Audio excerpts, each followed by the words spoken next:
What would you do if everyone thought your dad was a thief, but you knew the truth that could save him? Would you stay quiet, or would you stand up in front of everyone and fight? Before we dive into this incredible true story, please hit that like button, share this video, and subscribe to Viral Tales so you never miss amazing stories like this one. Also, drop a comment and tell us where you're watching from, because we absolutely love hearing from you. The courtroom was so quiet you could hear people breathing. Then, a small voice broke through that silence like a thunderclap. "Your Honor, please let me speak." Every single person in that huge courtroom turned to look. There, standing in the middle of the aisle, was a little girl. She was only 10 years old.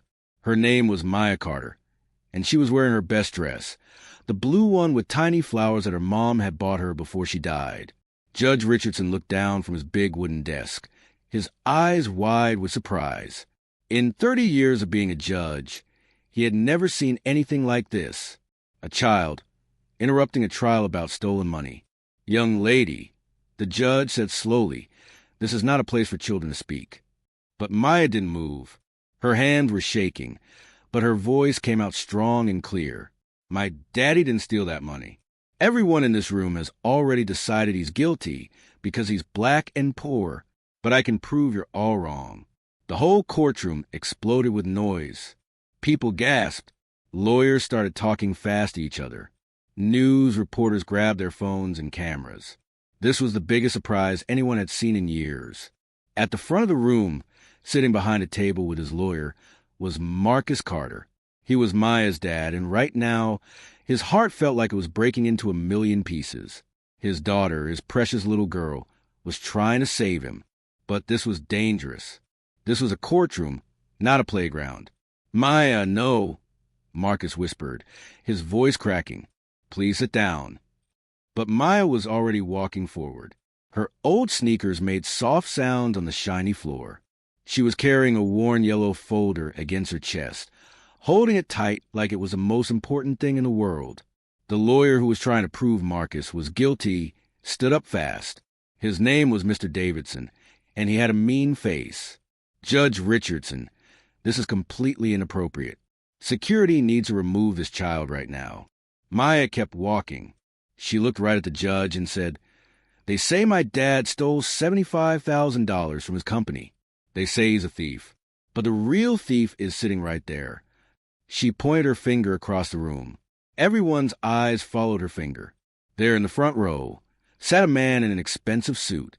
His name was William Porter, and he was the boss of the company where Marcus worked. He had been Marcus's friend, or at least that's what everyone thought. William had even testified in court last week, telling everyone that Marcus was the one who stole the money. When Maya pointed at him, William's smile disappeared from his face. For just a second, he looked scared, but then he laughed and shook his head, like Maya was just a silly little girl who didn't know what she was talking about. "Judge, this is ridiculous," William said loudly. "Are we really going to listen to a child?" But Maya wasn't done. "I've been watching you for 6 months," she said to William. "I've been taking notes. I've been collecting proof. And I know exactly what you did." The judge banged his wooden hammer on the desk 3 times. "Order, order in this court." When everyone finally got quiet, he looked at Maya with serious eyes. "Little girl, do you understand how serious this is? Your father could go to prison for 15 years. "I know," Maya said. Her voice didn't shake anymore. "That's why I have to speak. Because if I don't, an innocent man goes to jail and a guilty man goes free." Judge Richardson studied her face for a long moment.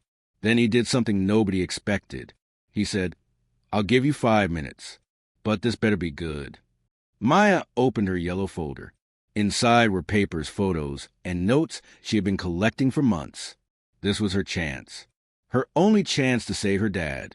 But to understand how a 10-year-old girl ended up in this moment, holding evidence that even the police couldn't find, we need to go back. Back to 6 months ago, when everything started to fall apart.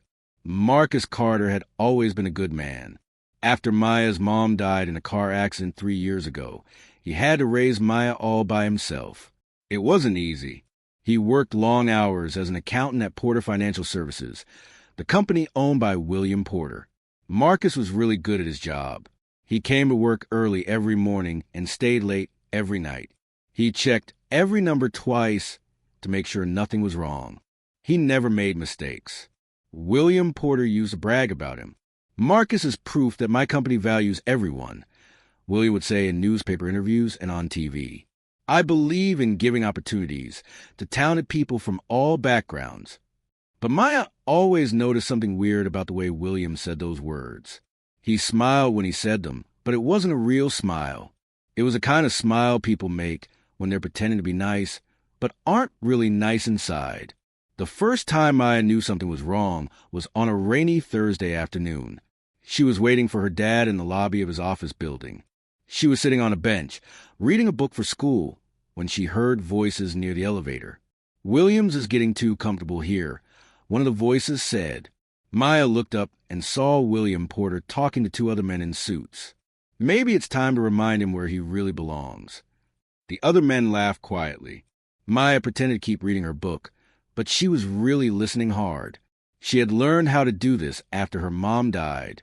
She had learned to pay attention to what adults said when they thought kids weren't listening. That night at dinner, Maya watched her dad carefully. Marcus was pushing his food around on his plate, not really eating. His face looked worried. "Dad, is work okay?" Maya asked. Marcus looked up and forced a smile. "Sure, princess. Just some tough projects. Nothing to worry about." But Maya knew he was lying. Dads always think they're protecting their kids by not telling them when something's wrong. But Maya was smart, probably too smart for her own good. Her teachers always said. Over the next few weeks, things got worse. Maya started paying closer attention. She would ask her dad questions about work, and she would listen to his answers. She noticed that William Porter was being mean to her dad, making fun of him in meetings, rejecting his work for no good reason, treating him badly in front of other people. One night, Marcus came home looking defeated. Maya heard him crying in his bedroom. Her strong, brave dad was crying. That's when Maya decided she needed to do something. She just didn't know what yet. Then came the Monday that changed everything. Marcus got to work that morning, just like always. But when he walked into the building, his boss William called him into the big office. Marcus thought it was just another meeting. Maybe William wanted to talk about a new project. But when Marcus opened the door, his heart dropped. There were two police officers standing there. There was also a woman from Human Resources and a lawyer from the company. They all had serious faces.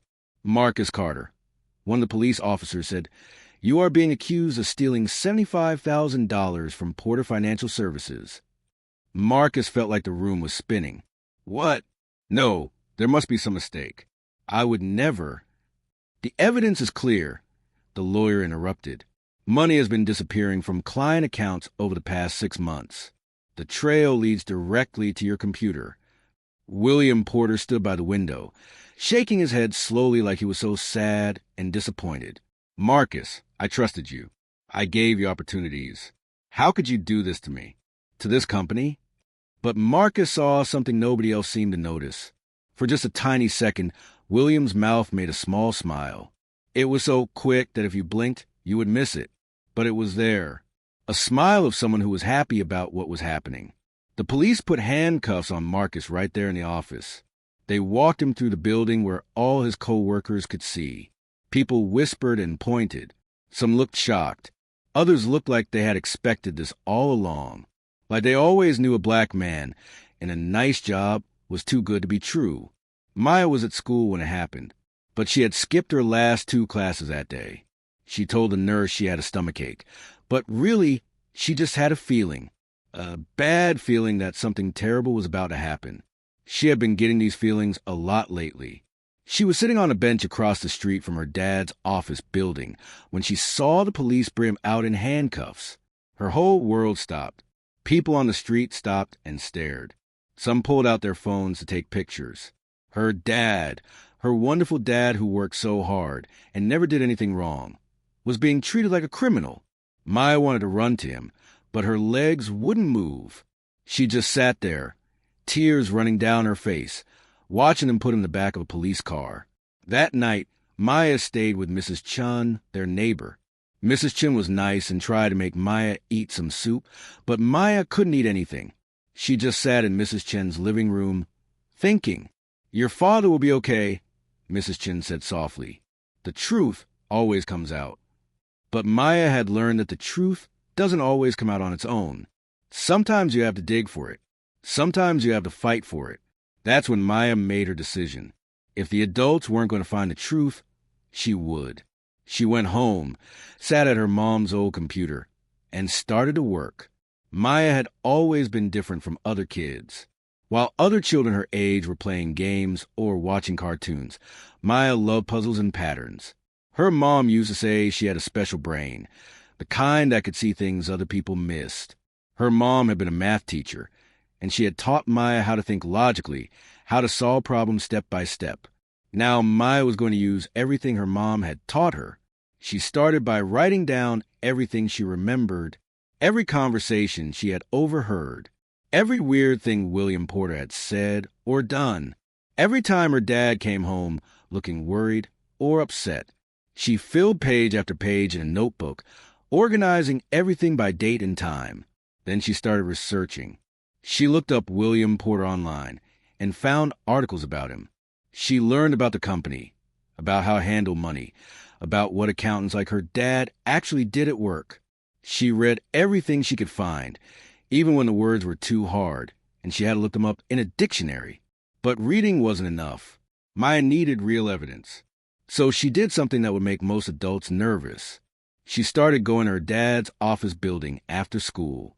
She would sit in the lobby with a book, pretending to read, but really she was watching and listening.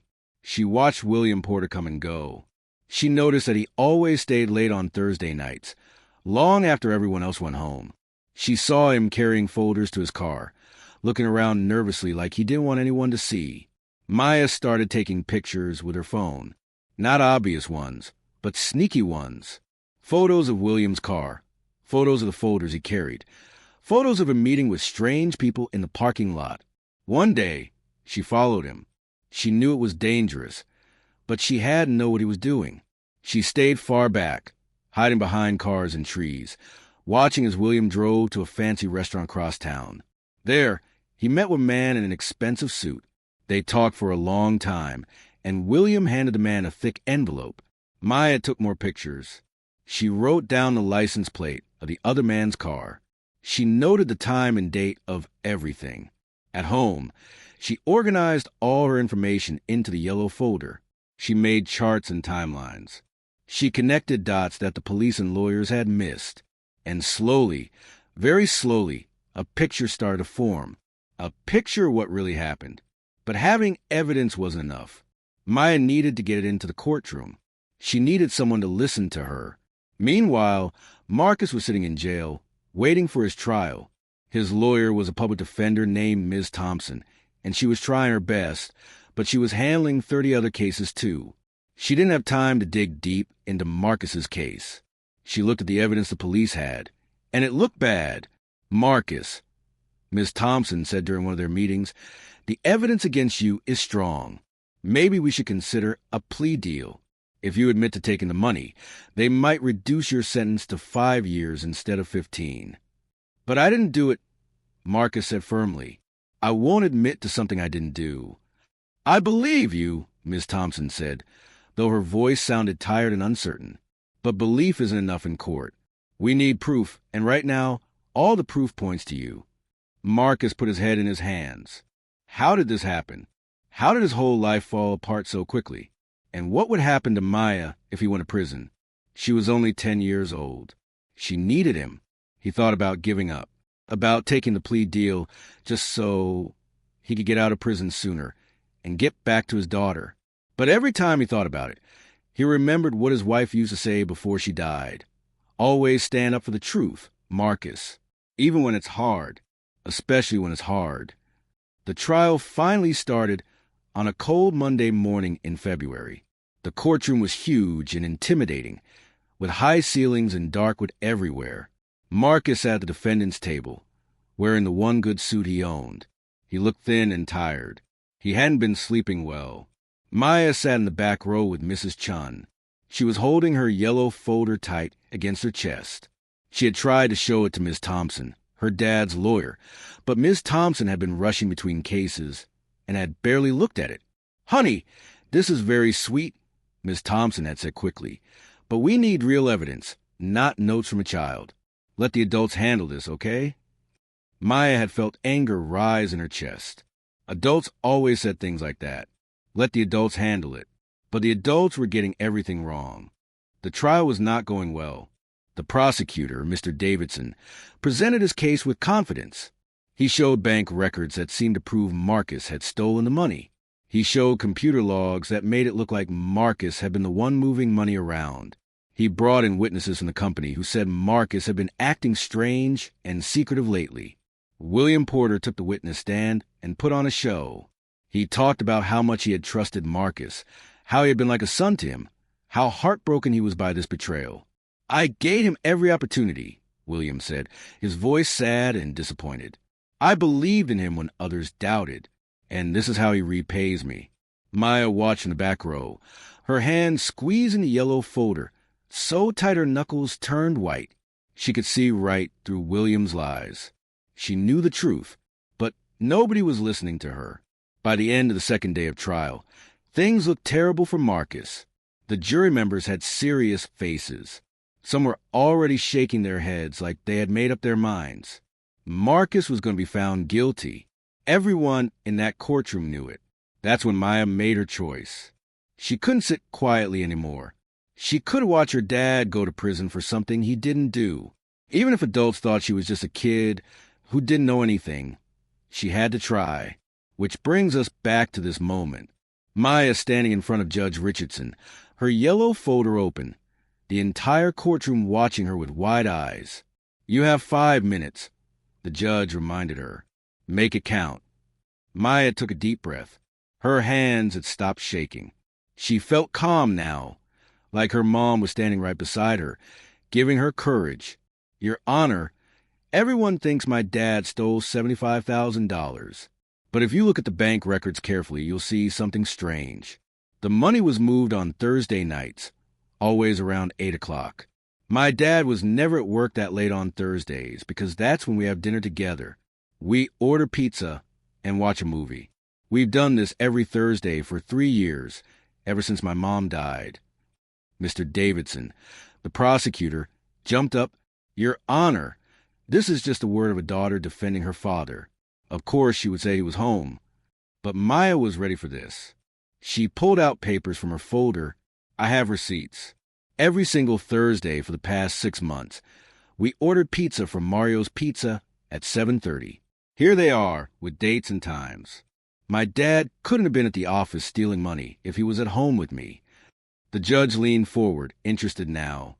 "Let me see those." Maya handed them up. The judge studied the receipts carefully.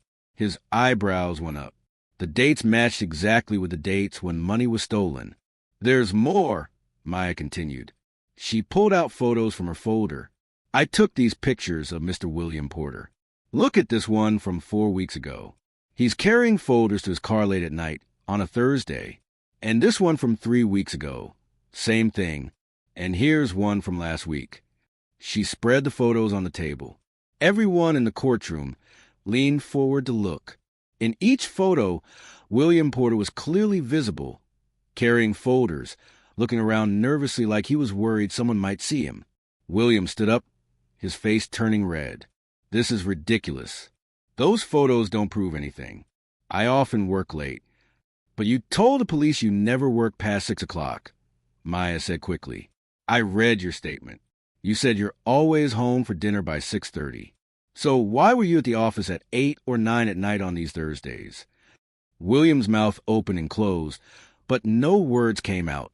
His lawyer whispered something to him urgently. Maya wasn't done. She pulled out more papers. "I also wrote down something I heard you say 6 months ago. You were talking to other men by the elevator. You said my dad was getting too comfortable and needed to be reminded of his place. I didn't understand what you meant then, but I do now. You were planning to frame him." "Your Honor, this is the imagination of a child," William's lawyer argued. She probably misheard or misunderstood. But Judge Richardson held up his hand for silence. Let her finish. Maya pulled out her final piece of evidence. And then there's this. I followed Mr. Porter one night to a restaurant. I saw him give an envelope to another man. I took a picture of that man's license plate. I asked Mrs. Chun to help me look it up. And guess who the car belongs to? Robert Manning, who was convicted of financial fraud 2 years ago. Why would an honest businessman be secretly meeting with a convicted criminal and giving him envelopes? The courtroom exploded with noise again. Reporters were typing frantically on their phones. The jury members were whispering to each other with shocked faces. William Porter looked like he was about to be sick. Judge Richardson banged his hammer for order. Then he looked at the prosecutor. Mr. Davidson, I think we need to investigate these claims before this trial continues. Your Honor, Mr. Davidson said, looking frustrated and embarrassed, I'll need time to verify this information. Take all the time you need, the judge said. Then he turned to William Porter. Mr. Porter, I'm going to ask you some questions under oath, and I suggest you answer very carefully. What happened next was like watching a house of cards fall down. Under careful questioning from the judge, William started to sweat. His story began to fall apart. He contradicted himself. He got dates confused. He couldn't explain why he was at the office when he said he wasn't. Finally, the judge called for a recess. He ordered the police to seize William's computer and phone records immediately. He told them to investigate the meetings with Robert Manning. He demanded to see William's personal bank records. Marcus sat at his table, tears streaming down his face. He couldn't believe what his daughter had done. His brave, brilliant, amazing daughter had just saved his life. Over the next 3 days, the police investigated everything Maya had found, and she was right about all of it. William Porter had been stealing money from the company for years. He had been moving it into secret accounts.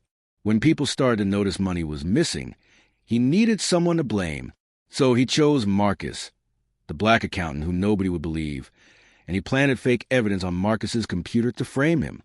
Robert Manning, the convicted criminal, had been helping William hide the money. The envelopes Maya saw contained cash payments. On Friday afternoon, the courtroom gathered again, but this time, it was William Porter sitting in handcuffs at the defendant's table. Marcus sat in the audience, his arm around Maya, holding her close. Judge Richardson looked down at William with disgust. Mr. Porter, you not only stole money, but you tried to destroy an innocent man's life. You used your power and privilege to frame someone you thought nobody would believe. But you didn't count on one thing.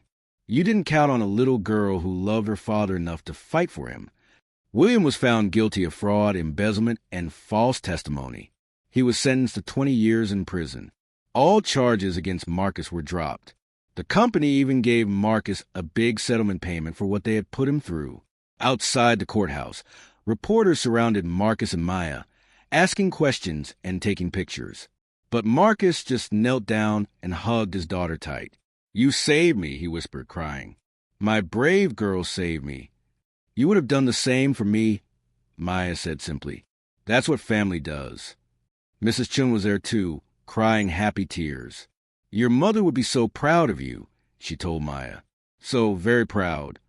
That night, Marcus and Maya went home to their little apartment. They ordered pizza from Mario's, just like they did every Thursday. They sat on their old couch and put on a movie. Everything was back to normal, except nothing would ever be the same. Maya had learned something important. She learned that the truth matters, even when powerful people try to hide it. She learned that being small doesn't mean being powerless. She learned that love and courage can defeat lies and hate. Most importantly, she learned that one person, even a 10-year-old girl, can change everything. You don't have to be big or important or powerful. You just have to be brave enough to stand up and speak the truth, even when everyone tells you to sit down and be quiet. Years later, Maya will become a lawyer herself. She would spend her life defending people who couldn't defend themselves, people who the system tried to crush, people who everyone assumed were guilty because of how they looked or where they came from. And whenever someone told her a case was too hard or impossible to win, she would think back to that day in the courtroom. The day a little girl with a yellow folder stood up to a powerful man and won. Because sometimes the smallest voice can create the biggest change. Sometimes one person who refuses to give up can move mountains. And sometimes justice doesn't come from judges or lawyers or police. Sometimes it comes from a 10-year-old girl who loves her father and refuses to let the truth stay hidden. That's the real power we all have inside us. The power to stand up. The power to speak truth. The power to fight for what's right, no matter how scared we are or how impossible it seems. Maya proved that on that day in court. And her story reminds us that we can do the same, no matter who we are or how old we are or what anyone else thinks about us. Because in the end, the truth always matters. Love always matters. And courage, real courage, can come from the most unexpected places.